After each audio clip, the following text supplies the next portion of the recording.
کا طاہرہ صلوات علیہ کی خوشنودی کے لیے اس سے بھی بلند صلوات۔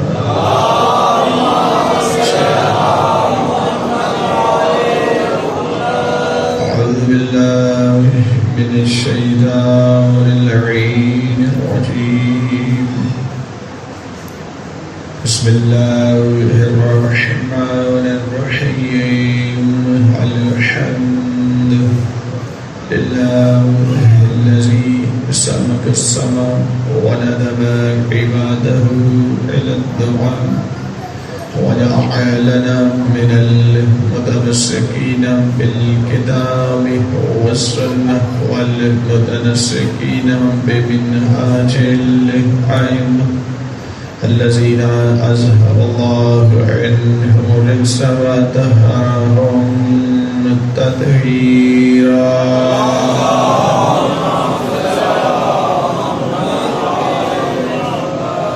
والصلاة والسلام على رسوله المبعوث لهداية الأمم وتعليم مكارم الأخلاق والشيم، ثم الصلاة والسلام على مصابيح الظلم ومفاتيح الكرم، ثم اللعنة على أعدائهم ملعونين أجمعين، أما بعد، بسم الله الرحمن الرحيم، إنما وليكم الله ورسوله والذين آمنوا الذين يقيمون الصلاة ويؤتون الزكاة وهم راكعون۔ صلوات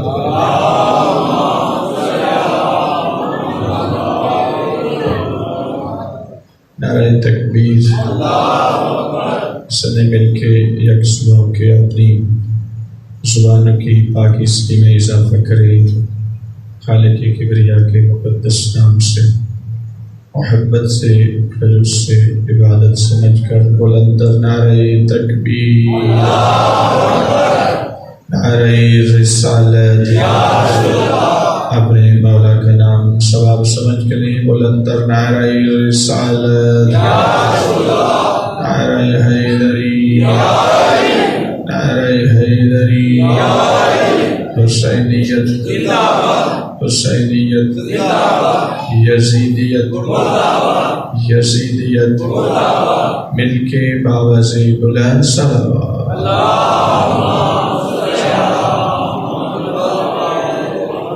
حمد و ثنا و صلاح رب العزت کی جلائی کے حمد و ثنا ہے، اور درود و سلام ذوات مقدس اور مطہرہ پر جو لائق درود و سلام ہے۔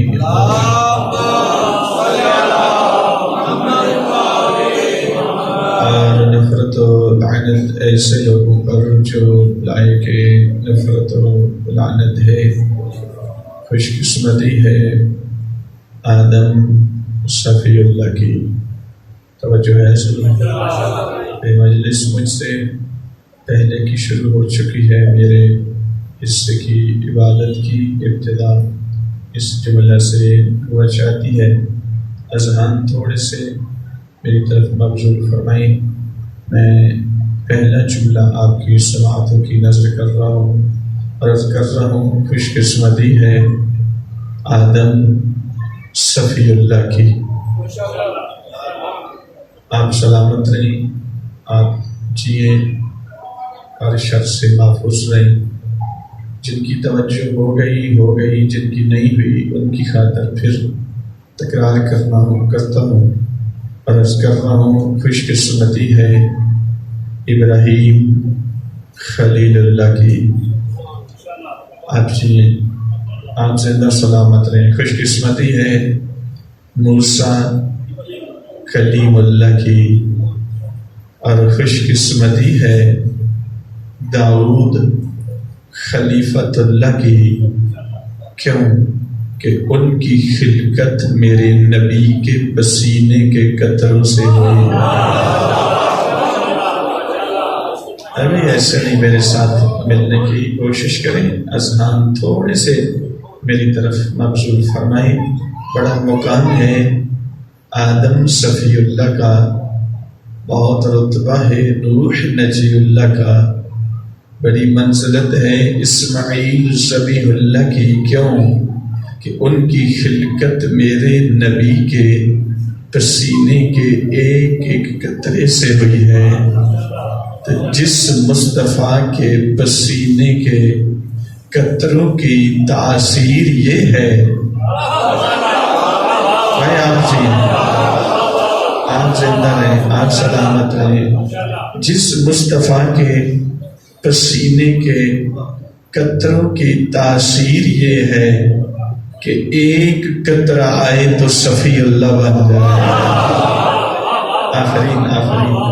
بندے 3-4 ہیں جو ابھی تک زحمت نہیں کر رہے توجہ کرنے کی، میں ان کی تکریم کی خاطر میں جملہ تکرار کرتا ہوں کہ جس مصطفیٰ کے پسینے کے قطروں کی تاثیر یہ ہو کہ ایک قطرہ آئے تو ابراہیم جیسا نبی بن جائے، پھر قطرہ آئے تو موسیٰ جیسا نبی بن جائے، تو جس کے پسینے کی تاثیر یہ ہو اس کے خون کی تاثیر کیا؟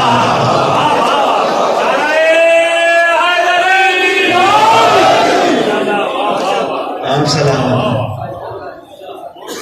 جس مصطفیٰ کے پسینے کے قطروں کی تاثیر یہ ہو کہ ایک قطرہ گرے تو ملائکہ کہیں کہ پروردگار جیسا علم اس کو تو نے دیا، ہم اس کی برابری کر ہی نہیں سکتے، تو جس کے پسینے کے ایک قطرے کے علم کی برابری سارے ملائکہ نہ کر سکیں، اس محمد کا استاد جبرائیل کو کیسے مانا؟ وہ تو مدینۃ العلم ہے۔ میں آیت اگرچہ ہو بھی تلاوت مجھ سے، آیت ولایت، تو آگے سب نے اچانک میری بھی بیٹھے بیٹھے ذہن اچانک بدلا، تلاوت میں نے وہی کر دی جو پہلے سوچ کے آیا تھا، اگر رضی اللہ کی بات کر دی تو میں کوشش کرتا ہوں، چونکہ پچھلے 2-3 مہینوں سے یہ بہت زیادہ سوشل میڈیا پہ بھی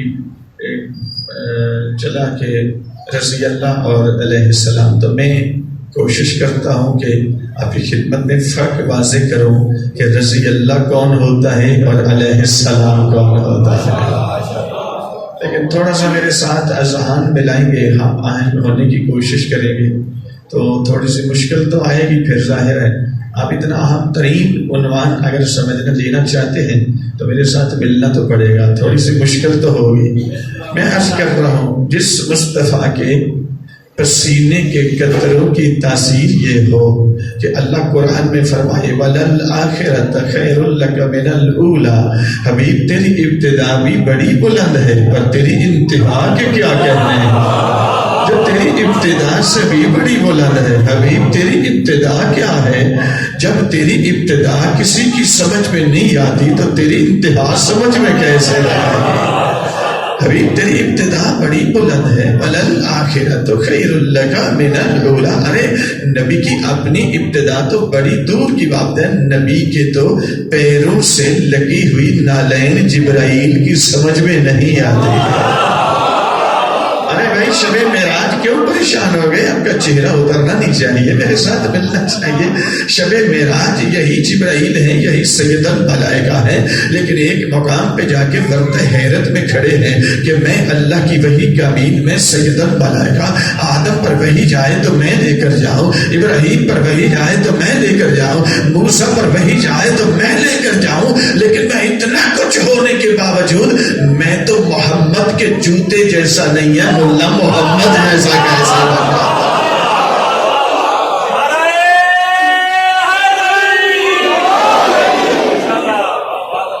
جہاں تک نبی کی نالین چلی گئی وہاں تک تو جبرائیل نہیں جا سکے۔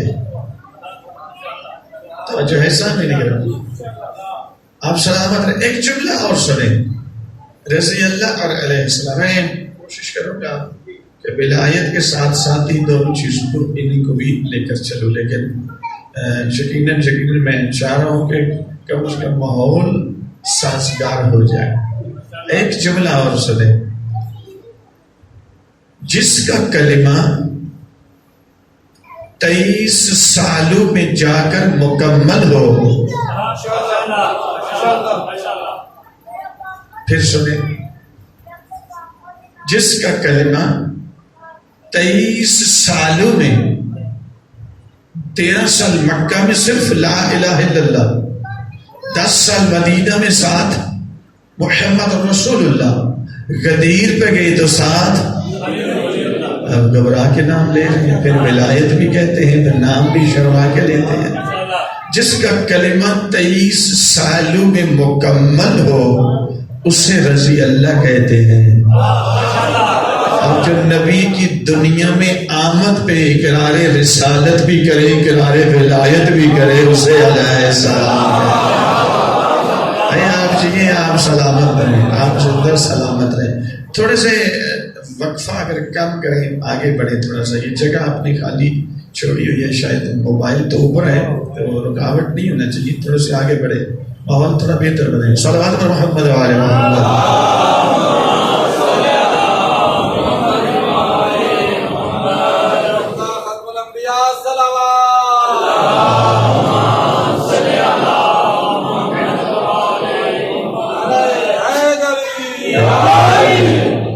توجہ ہے سو؟ چلیں ایک جملہ اور سنیں، جو قرآن کے نازل ہونے کے بعد اس کی ایک صورت یاد کرنا چاہے تو کئی سال صرف کرنا پڑ جائے۔ آپ سلامت ہیں۔ قرآن کے نازل ہونے کے بعد اگر اس کی ایک صورت کو یاد کرنا پڑ جائے، حفظ کرنا چاہیں تو اس کے حفظ کرنے میں زندگی کے کئی سال صرف ہو جائیں، اسے رضی اللہ کہتے ہیں۔ اور جو نزول سے پہلے پڑھے اسے علیہ السلام کہتے ہیں۔ چلیں توجہ ہو گئی آپ کی۔ چلیں جو 2-4 بندے ہیں ابھی تک زحمت نہیں کر رہے تو پھر مل جائیں گے۔ میں لفظ سلام کیا ہے، اس کی تعریف کیا ہے، پہلے اس کو سمجھ لیں، پھر لفظ رضا کو سمجھیں، پھر ولایت کیا ہے، ساتھ ساتھ چلتی جائیں گی۔ اب جہاں تک آپ نے برداشت کر لیا میں پڑھتا رہوں گا، جیسے آپ تھک گئے میں وہیں پہ چھوڑ دوں گا۔ سلام کیا ہوتا ہے؟ لفظ سلام، توجہ ہے؟ میں مجلس شروع کرنے لگا ہوں۔ سلام کس کو کہتے ہیں؟ ہے عبارت عن تحقق الاعتدال والنظم الکامل فیما بین الاجزاء والتنزہ عن النقص والعیب۔ سلام کی تعریف کیا ہے؟ توجہ ہے؟ ہے عبارت عن تحقق الاعتدال والنظم الکامل فیما بین الاجزاء وتنزہ عن النقص والعیب، کہ ایسی ذات اور ایسا وجود کہ جس ذات کے اندر جتنے اجزاء ہیں اور جتنی قوتیں ہیں، یہ تمام اجزاء اور تمام قوتیں ہر لمحہ حد اعتدال میں رہیں، نظم کامل میں رہیں۔ آپ سلامت رہیں، آپ سلامت رہیں۔ پھر سن، ایسی ذات اور ایسا وجود کہ جس ذات کے اندر اللہ نے جتنے اجزاء رکھے ہیں، جتنی قوتیں رکھی ہیں، یہ تمام قوتیں اور تمام اجزاء ہر لمحہ اعتدال میں بھی رہیں، نظم کامل میں بھی رہیں، نہ اعتدال سے اوپر جائیں نہ نیچے جائیں، نہ افراط کا شکار ہو نہ تفریط کا شکار ہو، نظم کامل بھی ٹوٹنے نہ پائے۔ جب اعتدال ہوگا، نظم کامل ہوگا، تو اب نہ ان کے اندر کبھی نقص آئے گا، نہ باہر سے نقص اندر جائے گا۔ ان صفات کے مجموعے کو اللہ سلام کہتا ہے۔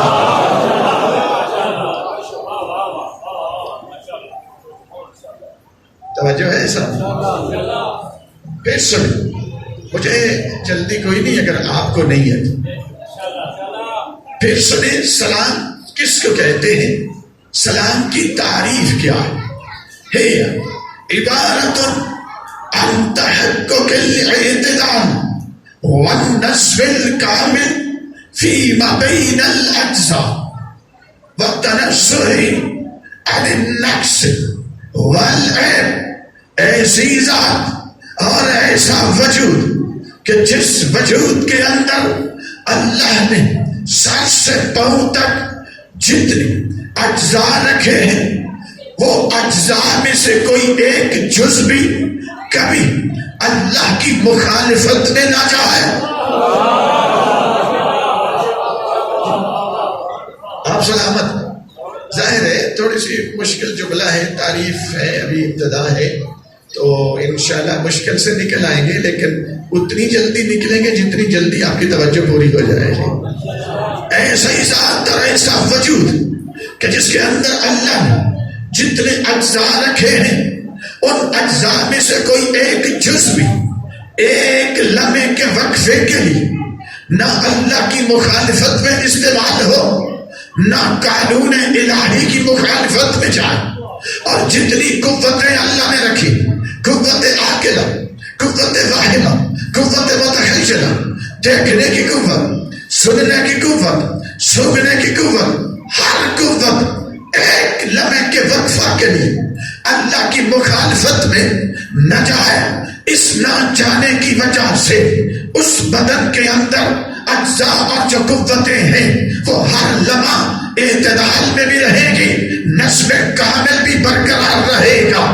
اس اعتدال اور نظم کامل میں رہنے کی وجہ سے نہ اندر سے نقص اٹھے گا، نہ باہر سے نقص اندر جائے گا۔ اس وجہ سے اس ذات کو عربی میں سلام کہتے ہیں۔ بات آگے بڑھ رہی ہے بڑی سیکوینس کے ساتھ، لیکن میرا ساتھ دیں کہ سامنے ابتدائی جملہ ہے، میں عرض کروں آیات کا یہاں پر ایک تسلسل قائم ہو سکتا ہے کہ کتنی آیات نے اللہ نے کس کس پر سلام کہا ہے۔ اور ایک بات ذہن میں رکھیں، سلام اور درود، سلام در حقیقت درود کی ہی ایک نوع کا نام ہے، کوئی الگ چیز نہیں ہے۔ کبھی سلام ہے تو کبھی درود ہے، درود کی ہی ایک قسم کو سلام کہتے ہیں۔ لیکن اس کے مد مقابل جو لفظ ہے جسے رضا کہتے ہیں، رضا کیا ہے؟ رضا ایک بات طے ہو گئی، سلام کا تعلق ذات سے ہے، موضوع سے ہے، وجود سے ہے، لیکن رضا کا تعلق کس سے ہے؟ سامن رضا متعلق پہ ذات نہیں ہوتی، رضا متعلق پہ فعل ہوتی ہے، رضا متعلق پہ عمل ہوتی ہے۔ سلام کا تعلق ذات سے ہے، رضا کا تعلق فعل سے ہے۔ آیات جہاں بھی بہت بڑی تعداد میں، لیکن صرف مثال کے طور پر تاکہ مطلب واضح ہو جائے، سرکار رسالت بعد درخت کے نیچے بیٹھ کر بیعت لے رہے ہیں، صحابہ کرام بیعت لے رہے ہیں اور اس عہد پر لے رہے ہیں، یا رسول اللہ احد میں جو ہم سے خطا ہوئی آپ کا چھوڑ کے فرار کر گئے، آج کے بعد ہم آپ کے ہاتھ پر ہاتھ رکھ کر بیعت کرتے ہیں کہ مولا مر تو جائیں گے، فرار نہیں کریں گے۔ اللہ کو ان کے عمل کے اندر اس قدر حسن پسند آیا، اللہ نے فوراً کہہ دیا آج میں تم سے راضی ہو گیا۔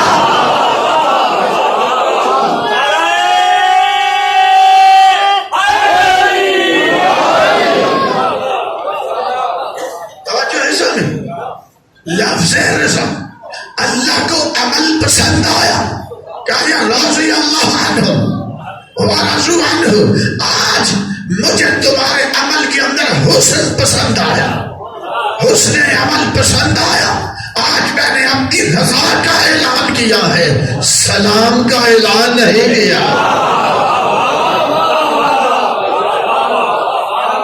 مطلب واضح ہوا صاحب، رضا متعلق بے فعل ہے، سلام متعلق بے ذات ہے۔ جب عمل میں حسن آئے تو رضا کا اعلان کرتا ہے، جب ذات میں حسن آئے سلام کا اعلان کرتا ہے۔ میں لفظ بدل دیتا ہوں، مفہوم تقریباً یہی رہے گا۔ جس کے عمل میں حسن آ جائے وہ رضی اللہ ہوتا ہے، اور جس کی ذات میں کبھی نقص آئے ہی نہ وہ سلام اللہ۔ ایک اور لفظ اور سنے، لفظ ولایت کس کو کہتے ہیں؟ میں نے آیت میں نام کلام میں آیت ولایت تلاوت کی۔ بھائی اتنا بڑا موضوع ہے، ایک اشرہ نہیں، دو نہیں، تین نہیں، 10 اشرے بھی پڑھیں تو اس لفظ کا حق ادا ہو ہی نہیں سکتا۔ ولایت ہوتی کیا ہے؟ اللہ کہہ رہا ہے انما ولیکم اللہ ورسولہ والذین آمنوا الذین یقیمون الصلاۃ ویؤتون الزکاۃ وہم راکعون۔ اللہ بھی ولی ہے، اس کا رسول بھی ولی ہے، اور وہ بھی ولی ہے جو پڑھتے نماز ہیں پر حالت رکوع میں دیتے زکوٰۃ ہے۔ اللہ نے اچھا ترجمہ میں نے کیا نا، یہ غلط ترجمہ میں نے کیا، صحیح نہیں کیا آپ نے، اس پہ بھی داد دے دی۔ ظاہر ہے ادبی اعتبار سے یہ ترجمہ درست نہیں ہے۔ یہ ترجمہ 3 مرتبہ لفظ ولی تب کہہ سکتے ہیں اگر 3 مرتبہ آیت میں لفظ ولی استعمال ہوتا، لیکن آیت میں ایسے نہیں آیا انما ولیکم اللہ وولیکم ورسولہ وولیکم الذین، بلکہ آیت میں کیا آیا ہے انما ولیکم اللہ ورسولہ والذین آمنوا الذین۔ اصول الفقہ کے اندر ایک قاعدہ ہے جس کا آج کل لوگ کہتے ہیں نا اخباری اور رسولی۔ ارے بھائی جس بندے کو استنجے کی واجب مقدار کا پتہ نہیں ہے وہ اخباری بنا بیٹھا، اس کو پتہ ہی کوئی نہیں ہے تھا۔ ارے میرے بھائی پبلک نہ اصولی ہوتی ہے نہ اخباری ہوتی ہے، یہ فتویٰ دینے کی منہج ہوتی ہے۔ توجہ فرمائیں گے آپ، یہ فتویٰ دینے کی اخباریت ایک فتویٰ دینے کی منہج ہے، اور اصولیت یہ بھی فتویٰ دینے کی ایک نہج ہے۔ ایسے تھوڑا ہی ہے آپ نہ اصولی ہیں نہ اخباری ہیں۔ منہ دھونے کا پتہ نہیں جن لوگوں کو، وہ کہتے ہیں ہم اخباری ہیں۔ پاکستان میں اصولیوں نے آ کے اس طرح کر دیا، اس طرح کر دیا، اس کو سمجھ کوئی نہیں ہے۔ یہ فتویٰ دینے کی منہج ہوتی ہے۔ اب اس بیچارے کو کیا پتہ جس نے کبھی قرآن اوپر سے دیکھ کے بھی صحیح نہیں پڑھا، وہ بتائے گا اخباریت کیا ہے، اصولیت کیا ہے۔ نہیں میرے محترم صاحب، اصول الفقہ ایسا علم ہے، اور الحمدللہ مجھے مولا نے حیثیت بھی دی اور حوصلہ بھی دیا ہے، میں اس علم کی ہر اصطلاح معصوم کی حدیث سے ثابت کر سکتا ہوں۔ یہ عام علم نہیں ہے، اس طرح جوہلا اٹھ کے وہ واویلا کرنا شروع کر دیتے ہیں۔ میں عرض کر رہا ہوں اس اصول الفقہ کے اندر ایک مسلم قاعدہ ہے کہ ایک لفظ ایک وقت میں ایک ہی معنی دے گا، اگرچہ اس کے 70 معنی کیوں نہ ہو، اس کے 20 معنی کیوں نہ ہو، اس کے 10 معنی کیوں نہ ہو، لیکن ایک وقت میں ایک ہی معنی میں آئے گا، ایک سے زیادہ معنی میں نہیں آئے گا۔ معنی اگرچہ 70 کیوں نہ ہو لیکن ایک وقت میں ایک ہی معنی میں آئے گا۔ اصول الفقہ کا یہ مسلم قاعدہ ہے۔ اب آیت میں اگر تو ہوتا نا انما ولیکم اللہ وولیکم الرسول وولیکم الذین، آپ کو حق تھا یعنی کسی کو، کسی اور کو جو ولایت سمجھتا نہیں وہ کر سکتا تھا کہ اللہ کی ولایت کسی اور معنی میں ہے، نبی کی ولایت کسی اور معنی میں ہے، علی کی ولایت کسی اور معنی میں ہے، لیکن یہ ترجمہ تب کر سکتے تھے جب 3 مرتبہ الگ الگ، اللہ کے لیے الگ، نبی کے لیے الگ، علی کے لیے الگ، لفظ ولی الگ الگ استعمال ہوتا تو پھر کہہ سکتے تھے، لیکن اللہ بھی خواصوں کو جانتا تھا، اس لیے اللہ رب العزت نے 3 مرتبہ لفظ ولی استعمال نہیں کیا تاکہ لوگ فرق نہ نکال سکے، بلکہ 1 مرتبہ ہی لفظ ولی استعمال کر کے آگے اپنا نام بھی لے لیا، نبی کا نام بھی لے لیا، علی کا تذکرہ بھی کر دیا۔ اور ادھر اصول الفقہ کا قاعدہ ہے کہ ایک لفظ ایک وقت میں ایک بھی معنی میں آئے گا، ایک سے زیادہ معنی میں نہیں آئے گا۔ ادھر اللہ نے لفظ ولی صرف 1 مرتبہ استعمال کیا، آگے اپنا نام، نبی کا تذکرہ، علی کا تذکرہ کر کے یہ آتے ہی اعلان کر دیا دنیا والا جس معنی میں مجھے اللہ کی ولایت ہے اسی معنی میں نبی اور علی کی ولایت ہے۔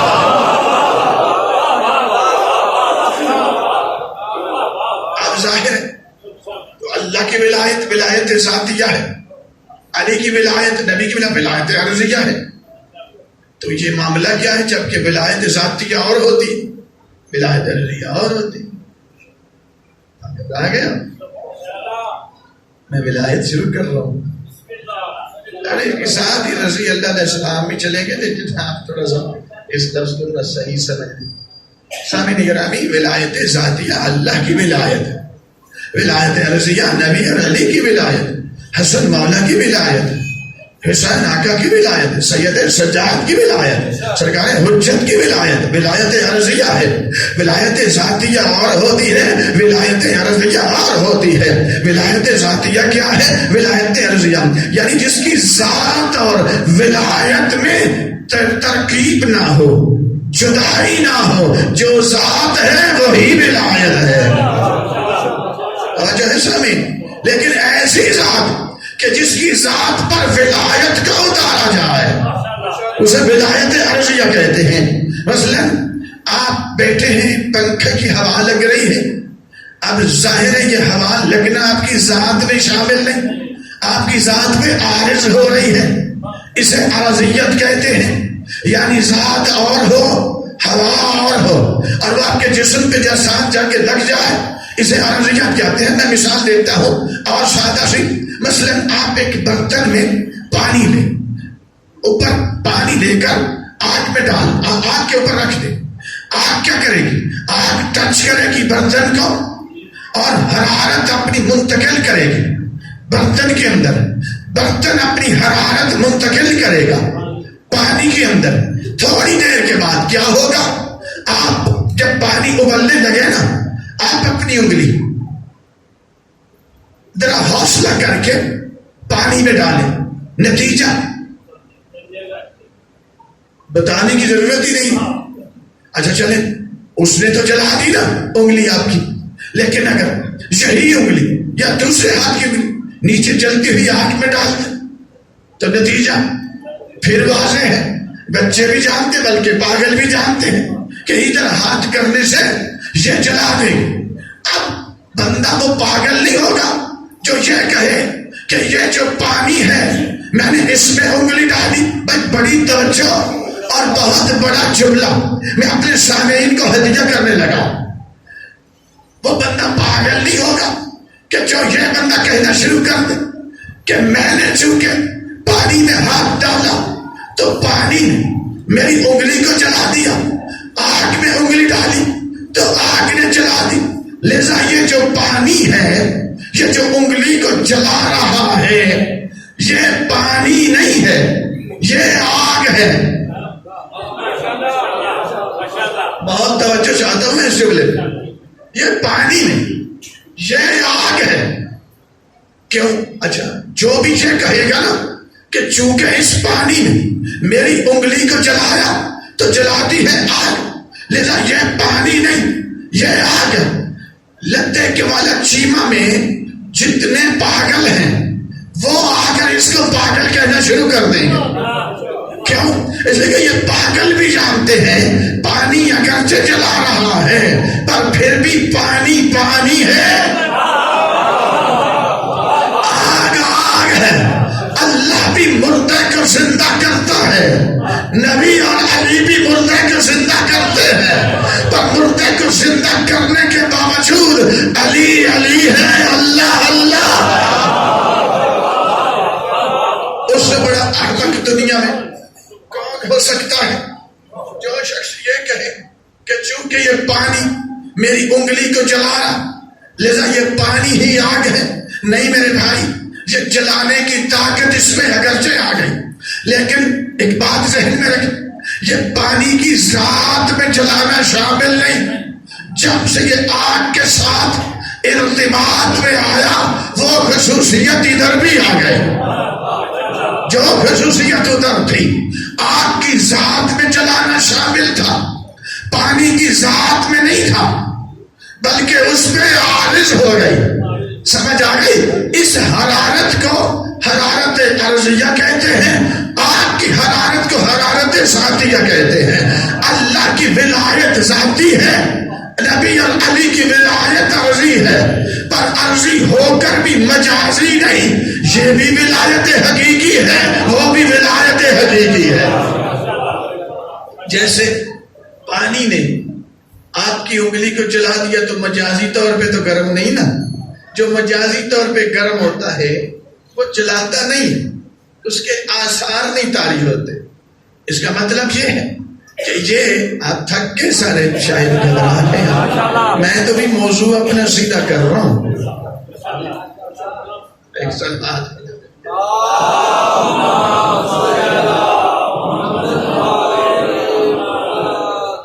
چلے، میں بالکل مشکل سے آپ کو نکال دیتا ہوں، جلدی سے مل کے بآواز بلند سلام۔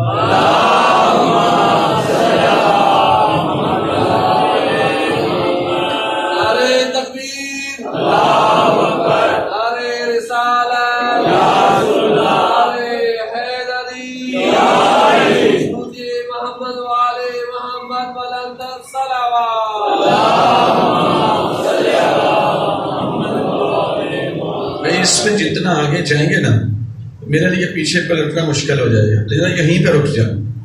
ولایت کیا؟ ایک معنی میں ایسی دو چیزیں جو آپس میں ایسے ملی ہوں کہ پھر کبھی آپس میں جدا نہ ہو، اور جو بھی ان کا غیر ہے وہ ان کے درمیان میں حائل نہ ہو سکے۔ وہ غیر کیوں ہے؟ یہ آپس میں ملی کیوں ہے؟ وہ غیر اس لیے ہے، اس کی ذات ان جیسی نہیں ہے، اس کی صفات ان جیسی نہیں ہے، اس لیے وہاں پہ غیریت ہے۔ یہ ملی اس لیے ہے کہ جیسی ذات اس کی ہے ویسی ذات اس کی ہے، جیسی حقیقت اس کی ہے ویسی حقیقت اس کی ہے، جیسی صفات اس کی ہے ویسی صفات اس کی ہے۔ اگر صفات ایک جیسی نہ ہو، مزاج ایک جیسا نہ ہو، ذات ایک جیسی نہ ہو، حقیقت ایک جیسی نہ ہو، تو پھر مل تو سکتے ہیں، برقرار نہیں رہ سکتے، اکٹھے کبھی نہیں رہ سکتے۔ مثلا یہ تو بہت پاکیزہ ہو اور یہ کبھی پاکیزہ ہے کبھی ناپاک ہے، تو کبھی تو اکٹھے ہو جائیں گے، کبھی اکٹھے نہیں۔ جو کبھی آ جائے کبھی چلا جائے، سمجھ لینا کچھ اور ہے، ولی اللہ نہیں ہے۔ ارے بابا، ولایت ایسی دو چیزیں جو آپس میں ایسے ملی ہو۔ اب لفظ رضا، لفظ سلام پیچھے جو میں بیان کر چکا ہوں، ذرا اس کا مطلب بھی اپنے ذہن میں تازہ کر لیں، اور پھر میں بالکل روایت پہ آپ کو لے کر چلا آتا ہوں، اور مطلب آسان پہ میں داخل ہو جائے گا۔ ایسی دو چیزیں جو آپس میں ایسے ملی ہو کہ پھر کبھی آپس میں جدا نہ ہو، ان کا مل جانا اور جدا نہ ہونا، یہ دلیل ہے کہ جتنی طہارت اس ذات میں ہے اتنی طہارت اس ذات میں ہے۔ اگر اس میں کم ہو، اس میں زیادہ ہو، نہ اتحاد ہو سکتا ہے نہ اتحاد برقرار رہ سکتا ہے۔ لیکن اس کا ہو جانا اور اس کا باقی رہنا، یہ دلیل ہے کہ جو مل رہا ہے وہ نبی اللہ ہے، جس سے مل رہا ہے وہ ولی اللہ۔ سلام کی پھر تعریف سنیں، بالکل میں نے آج کی 1-2 منٹ کے اندر مشکل حل ہو جائے گی اور بالکل آسان طرح میں داخل ہو جائے۔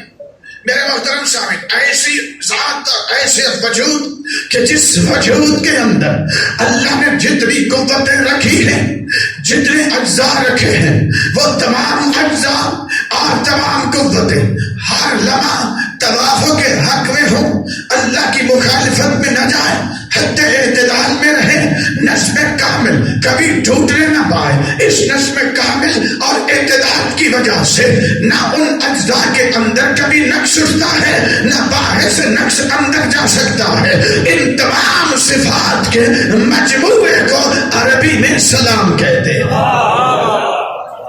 آپ سلامت رہے، آپ زندہ و سلامت، سلام آپ آ جائیں.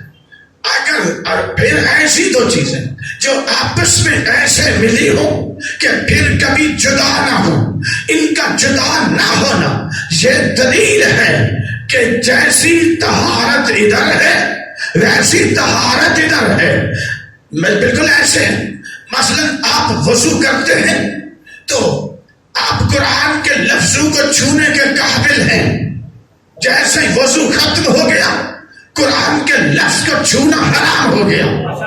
آپ پر کبھی آپ پاکیزہ ہیں کبھی پاکیزہ نہیں ہے تو پھر ایسا بندہ تو ولی نہیں نہ بنتا.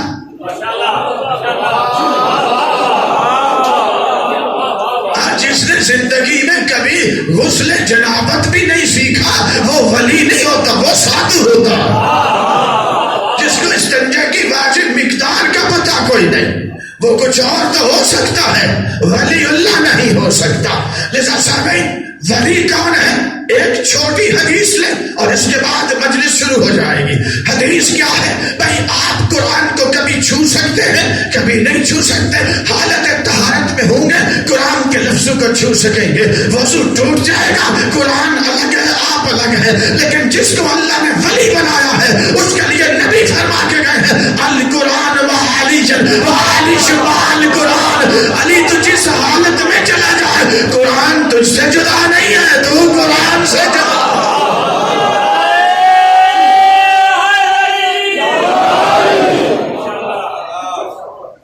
ولایت سمجھ میں تب آتی ہے جب رسالت سمجھ میں آتی ہے. ایسی ذات اور ایسا وجود کہ جو کسی کے ساتھ ملے تو اور پھر کبھی وہ اتحاد ختم نہ ہو. اس کا ختم نہ ہونا یہ دلیل ہے کہ چونکہ طہارت ایک جیسی ہے، ایمان ایک جیسا ہے، ذات ایک جیسی ہے، مزاج ایک جیسا ہے، حقیقت ایک جیسی ہے. جب ایک جیسے نہ ہوتے نہ مل سکتے تھے، اگر مل جاتے تو اکٹھے رہ نہ سکتے تھے. یہی وجہ ہے جو اکٹھے رہتے تھے ان کو کہتے تھے حسن و منی، حسین و منی، علی و منی، فاطمہ بزرت منی. جو نہیں رہ سکتے تھے انہیں کہا کرتے تھے قوموا عنی. بڑا فرق ہے میرے محترم صاحب.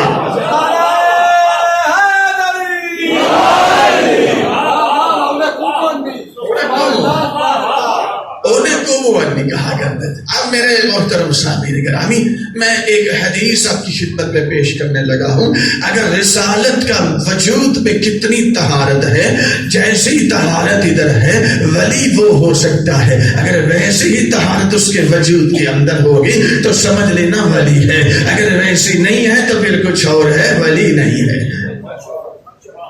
معیار طہارت، معیار ولایت کو سمجھ لیں. پہلے ایسی دو چیزیں جو آپس میں ایسے ملی ہوں کہ پھر کبھی آپس میں جدا نہ ہو سکتی ہوں. بس میرے بزرگوں، دوستوں، عزیزوں، علماء یہود نے میرے آقا کو چھپ چھپ کر مشاہدہ کرنا شروع کر دیا.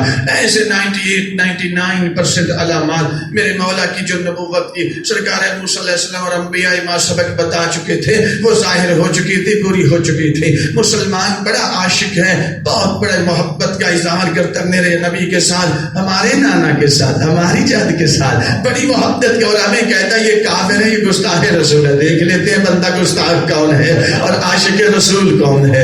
ارے علماء یہود نے چھپ چھپ کر میرے آقا کے بدن کا مشاہدہ کرنا شروع کر دیا.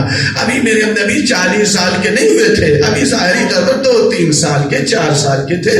اور ایسے چلتے تھے، وہ چھپ چھپ کر مشاہدہ کرتے. وہ علامات جو سرکار موسیٰ اور باقی انبیاء پہلے والے بتا کے گئے تھے نا، وہ پوری ہوتی چلی جا رہی تھی. تو جا کر اب آپس میں انہوں نے ایک جرگہ بلایا. مسلمان کہتے ہیں نہیں، 40 سال تک نبی نہیں تھے. 40 سال کے بعد جبرائیل نے بولا نبی کو پکڑ کر اوپن ہارٹ سرجری کر دی، سینے کو کاٹ کر قلب کو باہر نکال کر اس سے خون نکالا اور دل پر جو نعوذ باللہ گناہوں کے سیاہ دھبے بن چکے تھے ان کو آپ نے پھر زمزم سے دھویا، پھر اس دل کے اندر ایمان اور حکمت کو بھر دیا، اور پھر جا کر یہ نبی بھی بن گئے، یہ نبی ولی بھی بن گئے، یہ پیغمبر بھی بن گئے۔ زوجہ نے آگے تسلی دی، آپ کیوں گھبرا رہے ہیں؟ اللہ نے تو آپ کو نبی بنا دیا ہے۔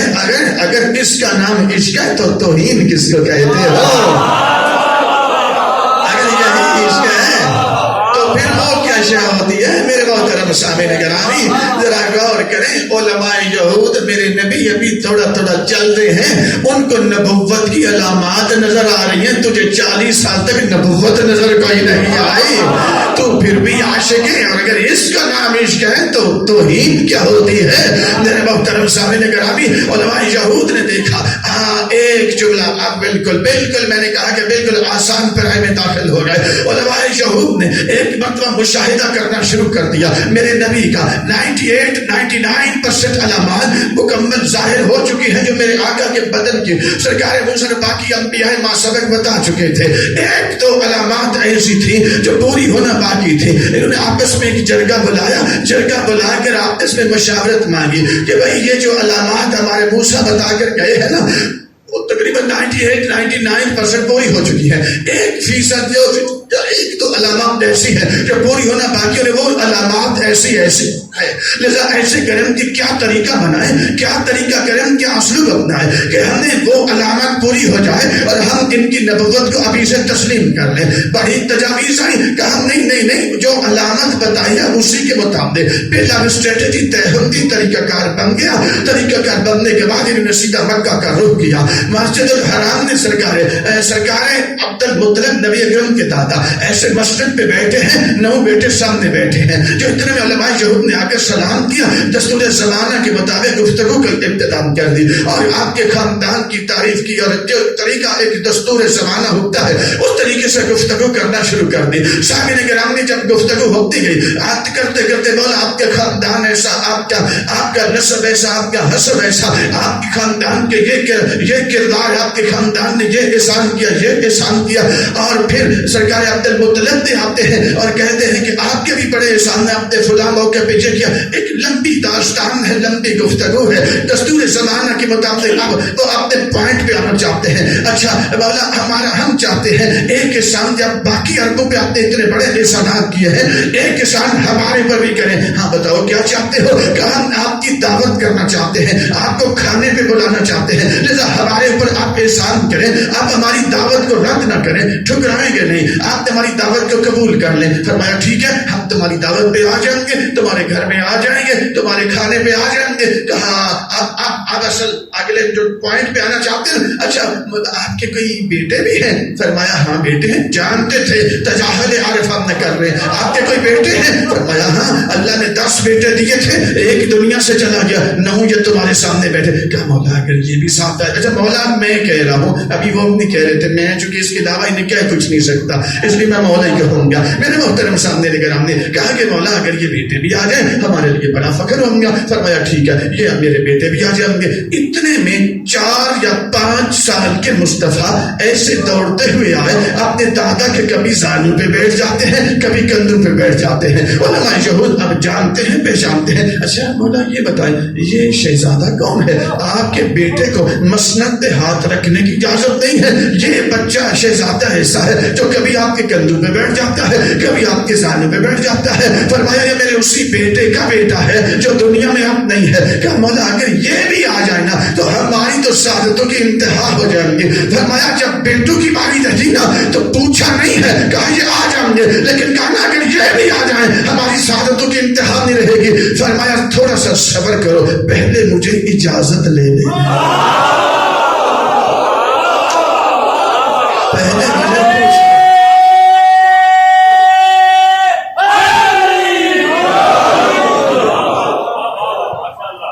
پہلے مجھے اجازت لے لینے دو۔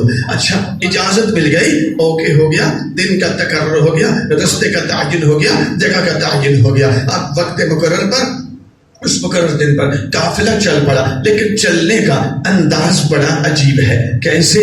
5 سال کے مصطفیٰ آگے ہیں، 80 سال کے دادا پیچھے ہیں، 9 بیٹے اپنے بابا کے پیچھے ہیں، 5 سال کے مصطفیٰ کا قدم اٹھتا ہے تو ان کے پیچھے پیچھے دادا کا قدم اٹھتا ہے، مصطفیٰ کا قدم پڑتا ہے تو دادا کا قدم پڑتا ہے۔ میں تو کہتا ہوں اللہ کو شاید سرکار عبد المطلب کی ادا اتنی پسند آ گئی کہ قرآن کے اندر اللہ نے مستقل طور پر تاکہ ہم نے قیامت ایک قانون بنا دیا اور فرما دیا یا ایھا الذین آمنوا لا تقدموا بین یدی اللہ ورسولہ۔ اے صاحب ہمیں ایمان، اگر تمہیں میرے نبی کے ساتھ مل کر تمہیں کبھی چلنے کا موقع مل جائے تو تمہارا قدم میرے نبی کے قدم سے آگے نہ بڑھے بلکہ ایسے چلا جیسے نبی کا دادا نبی کے پیچھے پیچھے قدم اٹھا۔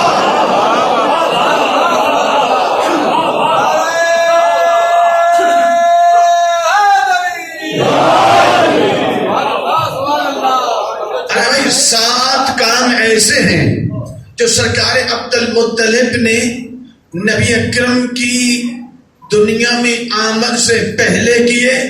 اللہ کو یہ ساتویں اتنے پسند ہے کہ اپنی شریعت کا حصہ بنا دیا۔ اے مولوی صاحب اگلی بات کہوں، 100 کام ایسے ہیں، اگلی بات میں کہنے لگوانا چاہوں آپ کی خدمت میں ہدیہ، 100 کام ایسے ہیں جو سرکار ابو طالب نے پہلے کیے، اللہ نے ان 100 کاموں کو ہی اپنی شریعت کا حصہ بنا دیا۔ اچھا فرما دیا آپ سامنے نگرا، اچھا مقرر جگہ پہ پہنچ گئے، دسترخوان لگ گیا، ادھر 9 چچا بیٹھ گئے، ادھر دادا جان بیٹھ گئے، ادھر 5 سال کے یا 4 سال کے مصطفیٰ بیٹھ گئے۔ میں 5 کہوں یا 4 کے روایت میں اسی طرح سے آیا، جیسا کہ ابھی دہراؤں گا نہیں، ایک ہی لفظ کہوں گا 5 سال۔ 5 سال کے مصطفیٰ ادھر بیٹھ گئے، دسترخوان لگ گیا، کھانا لگ گیا، علامت پوری ہونے لگی۔ اب 9 بیٹے انتظار میں ہیں کہ بابا جان شروع کریں تو ہم بھی شروع کریں، اور 80 سال کے دادا انتظار میں ہیں کہ میرا مولا شروع کرے تو میں بھی شروع کروں۔ کائنات میں یہ پہلا دادا ہے جو اپنے پوتا کو اپنا مولا کہہ رہا ہے۔ منظر بڑا عجیب ہے، بیٹے انتظار میں، بابا جان شروع کریں ہم بھی شروع کریں، دادا انتظار میں میرے مولا شروع کریں تو میں بھی شروع کروں، لیکن میرے مصطفیٰ نفس مطمئنہ بن کر، آپ مولوی صاحب ذرا غور کرنا، یہ دیکھنا شیعہ کے نزدیک عقیدہ رسالت کیا ہے اور گستاخ کے نزدیک کیا ہے، ذرا فرق واضح ہو جائے گا۔ مقام فیصل کیا ہے، عاشق پھر کون ہے اور گستاخ کون ہے۔ 9 بیٹے انتظار میں، بابا جان شروع کریں، دادا انتظار میں، میرے مولا شروع کریں، لیکن میرے نبی نفس مطمئنہ بن کر ایسے بیٹھے ہیں، نہ نظر اٹھا کے کھانے کو دیکھتے ہیں، نہ ہاتھ اس کی جانب بڑھاتے ہیں، چلتے چلتے نظریں ساری میرے آقا پہ آ گئے۔ علماء یہود کی نظر بھی ادھر، 9 چچاؤں کی نظر بھی ادھر، 80 سال کے دادا کی نظر بھی ادھر۔ بات بڑی بہت بڑی کہنے لگا ہوں، اگر میرا ساتھ دینے کے لیے آمادہ ہے آپ کے ذہن، 80 سال کے دادا، ہر ایک کی نظر کا محور 5 سال کے مصطفیٰ، لیکن میرے مصطفیٰ نہ نظر اٹھا کے کھانے کو دیکھتے ہیں نہ ہاتھ بڑھاتے ہیں۔ اب ہر ایک انتظار میں، نبی شروع کریں تو ہم شروع کریں، لیکن ہوا کہ نبی دیکھتے بھی نہیں ہیں، ہاتھ بڑھانا تو دور کی بات ہے، کھانا کھا لینا تناول کرنا تو دور کی بات ہے۔ علماء یہود میں سے یہودی عالم آگے بڑھا، آگے بڑے ادب کے ساتھ آپ شروع کریں نا، آپ کے دادا جان بھی آپ کی انتظار میں ہے، آپ کے چچا بھی انتظار میں ہے، لیکن میرے آقا نہ اس کی بات کی طرف توجہ کرتے ہیں، نہ کھانے کی طرف نظر کرتے ہیں، نہ اس کی جانب ہاتھ بڑھاتے ہیں، وہ پیچھے ہٹا۔ ایک یہودی آگے بڑھا، بہت بڑا جملہ کہنے لگا، اپنے سامعین کی نظر کرنے لگا۔ ایک یہودی عالم آگے بڑھا، آگے بڑھ کے کہتے ہیں اچھا چلے آپ نہیں نہ بیٹھا لیتے تو میں لقمہ توڑتا ہوں اور میں آپ کو کھلاتا ہوں۔ یہودی روایت کا جملہ ہے، یہودی عالم نے لقمہ توڑا، میرے نبی کے لبو کے قریب کیا، ابھی وہ لقمہ میرے نبی کے لبو کو چھوا نہیں تھا، یا اس کا ہاتھ لقمے سمیت کبھی دائیں سے پیچھے گزر جاتا ہے، کبھی بائیں سے پیچھے گزر جاتا ہے۔ علامت پوری ہونے لگی ہے، اندر سے اطمینان آنے لگا، لیکن اسٹریٹجی کا کا حصہ یہ تھا، اصول بتایا ہوا تھا کیا چلانا ہے، پیچھے سے چلائے یہودی علماء کیا بدتمیزی ہے، اتنے معزز اور مقدس مہمان کے بلا کر اس انداز میں کھانا کھلاتے ہو، پیچھے ہٹ میں کھلاتا ہوں۔ دوسرا یہودی عالم آگے بڑھا، اس نے لقمہ توڑا، لقمہ توڑ کر میرے آقا کے لبو کے قریب کیا، ابھی نبی کے لبو کو وہ چھوڑا نہیں ہے، اس کا ہاتھ لقمے سمیت کبھی ادھر سے پیچھے گزر جاتا ہے، کبھی ادھر سے پیچھے گزر جاتا ہے، وہ پھر چلاتے ہیں، علامت پوری ہو رہی ہے، پھر تیسرا یہودی آگے بڑھا، اس کا ہاتھ لقمے سمیت کبھی ادھر سے پیچھے کبھی ادھر سے پیچھے، اچھا آپ پھر بھی آپس میں چلائے، لیکن پھر مشورہ کیا شاید یہ کھانا انہیں اتنا پسند نہیں، وہ جو اندر ایک اور کھانا ہے نا وہ اٹھا کر لے آئیں گے، وہ اندر سے پڑا ہوا کھانا ایک اور لائیں گے، وہاں سے لقمہ اٹھا کر ایک اور یہودی عالم نے لقمہ توڑا، میرے آقا کے لبو کے قریب کیا، اب پیچھے نہیں گیا، نبی کے لبو کو چھوا نہیں ہے، بلکہ ہوا کیا اس کا ہاتھ لقمے سمیت زمین کے ساتھ جا کے ٹکرا گیا، پچھلے یہودی پھر چلا، کیا گستاخی ہے اس انداز میں اتنے مقدس اور اتنے مقدس اور معزز محترم مہمان کو بلا کر ایسے کھانا کھلاتے ہو، پیچھے ہٹ میں کھلاتا ہوں۔ دوسرا یہودی آگے بڑھا، اس نے اس سے لقمہ توڑا نہیں کھانے سے، جیسے ہی لقمہ توڑا میرے نبی کے لبو کے قریب کیا، نبی کے لبو کو ٹچ نہیں ہوا، چھوا نہیں ہے، جو اس کا ہاتھ لقمے سمیت زمین کے ساتھ جا کے ٹکرا گیا، اس کا زمین کے ساتھ جا کے ٹکرانا تھا، جو ادھر علماء یہود نبی کے قدموں پہ گر پڑے اور قدموں پہ گر کے کہنے لگے آج تک کہتے ہیں موسیٰ کلیم اللہ، تیرے لبوں کی طہارت کو دیکھ کے کہتے ہیں محمد الرسول اللہ۔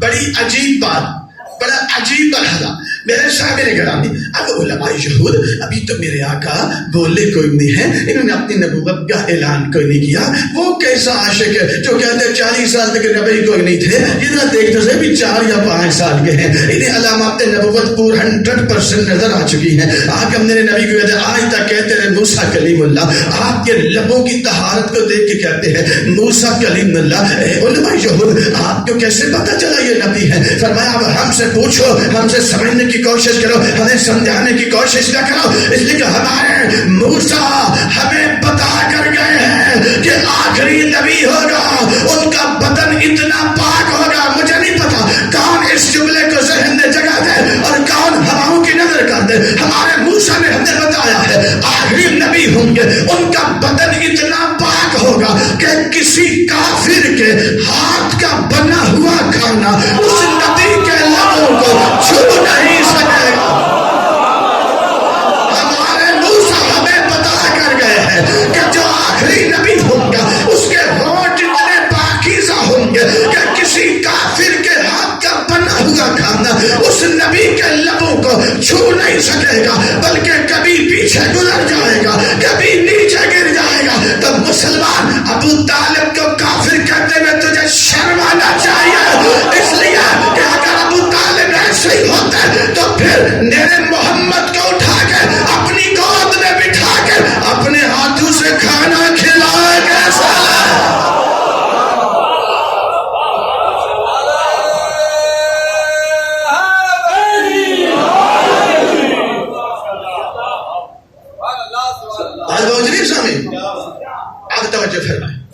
یہ میرے مصطفیٰ کے وجود کی طہارت ہے۔ اگر علی میں بھی اتنی ہی ہے تو ولی ہے۔ میں بہت بڑی بات کرنے لگا ہوں، میں بہت بڑی بات کر گیا، اور جو میرے ساتھ چلے گا وہ آگے بڑھ جائے گا۔ میں بہت بڑی بات کرنے لگا، میری کوئی حیثیت نہیں، ایک طالب علم کی بھی جوتیاں سیدھی کرنے کے قابل جو میرے لیے بہت ہے، لیکن بات بہت بڑی کرنے لگا ہوں۔ اگر یہ میرے نبی کے وجود کی طہارت ہے کہ کافر کے ہاتھ سے لگا ہوا لقمہ اس نبی کے لبوں کو چھو نہیں سکے گا، تو جب لقمہ حرام لبوں کو چھوتا نہیں ہے تو نقش اندر کیسے جائے گا، اندر سے باہر کیسے آئے گا؟ اس لیے تو اس نبی پر ہر لمحہ اللہ درود بھی بھیجتا ہے، سلام بھی بھیجتا ہے۔ آگے بڑھے ایسی تو چیزیں جو آپس میں ایسے ملی ہو جو کبھی آپس میں جدا کب نہ ہوگی جب طہارت ایک جیسی ہوں گی. ان کا جدا نہ ہونا اسی کو اللہ ولایت کہتا ہے. سلام ولایت رضا. اب آ جائے ذرا میں آپ کو, اگر علی مولا کے وجود کے اندر اتنی ہی طہارت ہے تو علی ولی ہے, اگر اتنی نہیں ہے تو پھر کچھ اور ہے, ولی نہیں ہے. تو آپ پریشان کیوں ہو گئے؟ اگر میں ثابت نہ کر سکوں آپ سے ابھی کہہ رہا ہوں امامہ اتار کے یہیں پہ رکھ دو, آج کے بعد مجھے یہ سر پہ رکھنے کا کوئی حق نہیں ہے. میں جو کہہ رہا ہوں ایک تعریف ولایت یہ ہے جتنی طہارت وجود مصطفیٰ میں اتنی طہارت ہی اگر وجود مرتضیٰ میں ہے تو ولایت ہے, اگر اتنی نہیں ہے تو کچھ اور ہے, ولایت نہیں ہے. گھبرا نہیں گئے تو پھر میں بات کرتا ہوں. آپ زندہ و سلامت, خوبصورت طریقے سے اپنے سفر کیا میرے ساتھ, لیکن اذہان بالکل آگے پیچھے نہیں کرنا, اس کی گنجائش کوئی نہیں. ایک حدیث پڑھنے لگا جو حدیث بھی عام حدیث نے, اور ہمارے خلاف کتاب لکھی گئی تحفہ اثنا عشریہ, شاہ عبد العزیز محدث دہلوی نے لکھی, بہت بڑی کتاب ہے, ہماری مخالفت میں لکھی گئی, یعنی شیعوں کا کے لیے تحفہ پیش کیا انہوں نے, اعتراض ہی اعتراض, بڑے زبردست قسم.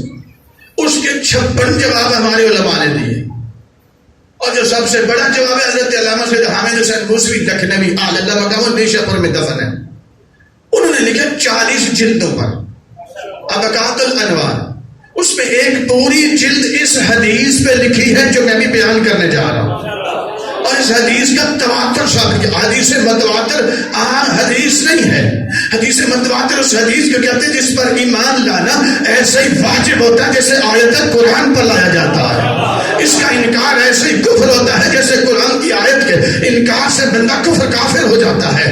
اس لیے حدیث متواتر عام حدیث نہیں ہے. کون سی حدیث؟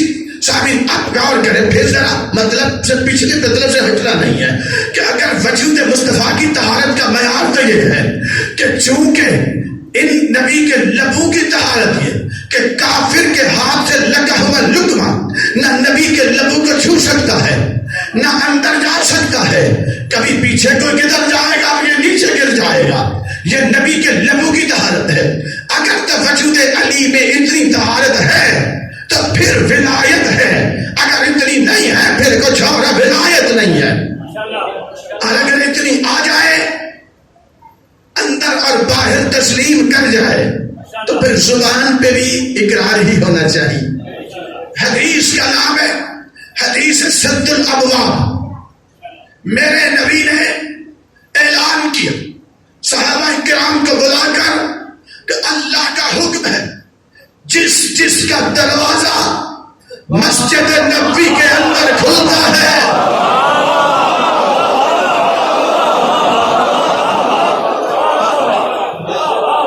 یہ شیعہ نے منطقی ہونے کا ثبوت دیا. اور میں اس وقت کالج میں پڑھتا تھا, بی ایس سی اس وقت کر رہا تھا.